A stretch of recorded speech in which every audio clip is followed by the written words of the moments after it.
Hello, आप सभी को श्याम कुमार का नमस्कार, अभिवादन। मित्रों, आज जिस विषय को मैं आपको बताने जा रहा हूँ वह है जोखिम उत्पन्न करने वाले कारकों की पहचान हम शाला सुरक्षा कार्यक्रम के अंतर्गत कैसे करवाएंगे अपने विद्यालय में। ये हैजार्ड हंट अंग्रेजी में इसको बोलते हैं।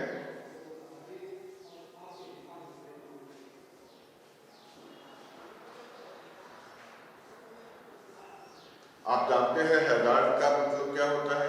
हैजार्ड वैसे कारकों को कहते हैं जिसमें नुकसान पहुंचाने की, जोखिम उत्पन्न करने की प्रबलता होती है। उसको ढूंढ कर निकालना है, एक एक करके चिन्हित करना है। हर्ट का अर्थ होता है शिकार करना, मतलब उन चीजों को, ऐसे कारकों को ढूंढ कर निकालना जिसके कारण हमारा नुकसान हो सकता है, हमारे जोखिमों को जो हमारी शालाओं के अंदर और हमारे घर तक रास्ते में भी जोखिम उत्पन्न करने वाले जो भी कारक हैं उन सभी को हम हैजार्ड कहते हैं। उनको चिन्हित करने की एक निश्चित प्रक्रिया होती है जिसके ऊपर आज हम बात करेंगे। सबसे पहले आप अपने अपने स्कूलों से 35 से 40 बच्चों के समूह को तैयार कर लें। ये 35 से 40 बच्चों के जो समूह होंगे उनका एक उन्मुखीकरण कर दें कि उन्हें किन चीजों को चिन्हित करके लाना है।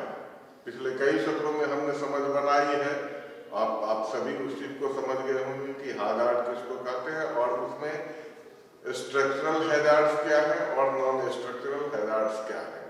स्ट्रक्चरल हैजार्ड्स हमारे थोड़े से कम होते हैं, लेकिन नॉन स्ट्रक्चरल हैजार्ड्स ज्यादा होते हैं।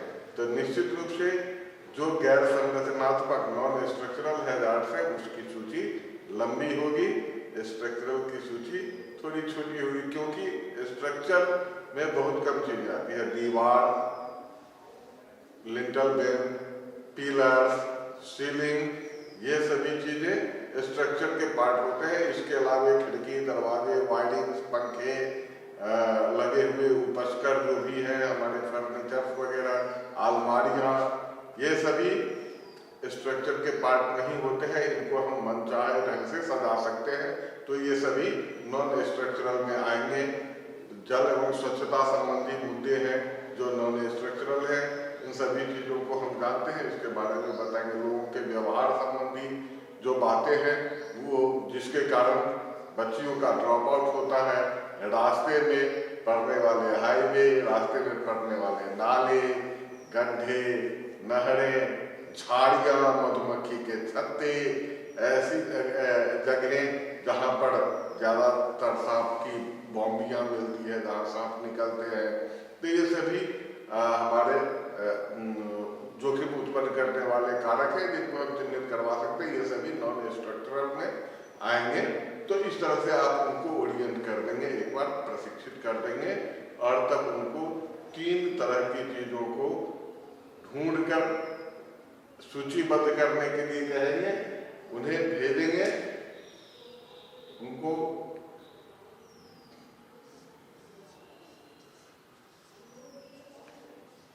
जिनसे या तो डर लगता है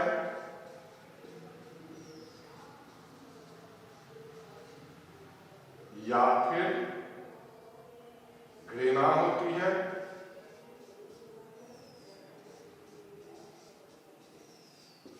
या फिर शर्मिंदगी होती है। बस इन्हीं 3 चीजों को अगर नोट करके आ जाएंगे तो समझ लीजिए कि हैजार्ड की प्रक्रिया पूरी हो गई है। डर लगता है, जैसे बिजली के खुले हुए तार हैं, वहां पर जाने से डर लगता है कि नहीं लगता है, छूने से डर लगता है कि नहीं लगता है। हाईवे है, गाड़ियां दौड़ रही है फर्राटे से, उसको पार करने में डर लगता है, नहीं को चिन्हित किया तो ये हर जोखिम उत्पन्न करने वाले कारकों की पहचान हो गई। घृणा हो गया, हमारा स्कूल कैंपस गंदा है, गड्ढे में सड़ता हुआ पानी है, जहाँ मच्छर पनपते हैं तो दो अलग अलग तरह के जोखिम पैदा होते हैं, उससे उत्पन्न होते हैं। उसमें मच्छर पनपते हैं, डेंगू मलेरिया जैसी बीमारियों को उत्पन्न करते हैं, और वो सड़ता है, बदबूदार है, तो वहाँ घृणा भी होती है, घिन भी आती है, और हमें शर्मिंदगी का भी एहसास होता है कि कैसे हम दूसरे को अपना ऐसा स्कूल दिखाएंगे। लोग आएंगे तो हमें क्या कहेंगे, हमारा स्कूल कैसा है। शर्मिंदगी में व्यवहार संबंधी बातें भी है, जिसमें व्यक्तिगत सुरक्षा जैसी चीजें और खास करके बच्चियों के साथ या नाबालिग बच्चों के साथ यौन दुर्व्यवहार संबंधी बातें होती है, लोगों के आचरण संबंधी बातें होती है। तो उसके लिए चिंता करने की बात नहीं है, उसको बिल्कुल आप फ्री करिए कि बच्चों को जो समझ में आता है। इसलिए मैं आपको ये सावधानी रखने के लिए कहूँगा कि बच्चों को जब हार्ड एक्सरसाइज करने के लिए भेजा जाए तो उन्हें पूरी स्वतंत्रता दी जाए कि वो अपनी समझ से जो कुछ भी चिन्हित करना चाहता है उन सभी चीज़ों को चिन्हित करने दें। आपको यह जानकर आश्चर्य होगा कि ऐसे ऐसे जोखिमों की उन्होंने पहचान की हैजार्ड हट के दौरान कि रास्ते में एक सुनसान चौराहा पड़ता है जहाँ एक पान की दुकान है और वो स्कूल जाने के रास्ते में पड़ता है। 2-4 लफंगे वहाँ खड़े रहते हैं और लड़कियां जब आती जाती है तो उनको उनके ऊपर कमेंट पास करते हैं, तो इससे लड़कियों को शर्मिंदगी का एहसास होता है। तो ऐसी चीजों को भी हैजार्ड जब हम करवाते हैं तो उसको चिन्हित किया जाना चाहिए और उसको सूचीबद्ध किया जाना चाहिए। ऐसी समस्याओं का समाधान हम सामुदायिक स्तर पर सामुदायिक पहल के द्वारा कर सकते हैं और निदान हुआ भी है। ऐसा उदाहरण है बिहार में कई जगहों पर कई स्कूलों में बच्चों ने हैजार्ड के दौरान ऐसा चिन्हित किया था, ऐसे पॉइंट्स को। तो इन 3 चीजों को वो नोट करके लाते हैं। जब वो लेकर आते हैं तो वो तो अपने नोटबुक में लेकर आ जाते हैं, तो आप उनको चार्ट पेपर दीजिए, मार्कर दीजिए और उनको स्ट्रक्चरल और नॉन स्ट्रक्चरल, संरचनात्मक और गैर संरचनात्मक 2 भागों में उसको विभक्त करने के लिए कहें। आपको पता है संरचनात्मक क्या होता है और गैर संरचनात्मक क्या होता है। वहां उसको अलग अलग करने में, वर्गीकृत करने में आप मदद करें हमारे फोकल शिक्षक। और जब वो एक बार सूची बनकर तैयार हो जाती है तो उसका प्रस्तुतिकरण हम अपने स्कूल कम्युनिटी के बीच में करवाएं ताकि सबकी एक अंडरस्टैंडिंग बन जाए कि इन कारकों को चिन्हित किया गया है जिसके कारण इस प्रकार के जोखिम उत्पन्न हो सकते हैं।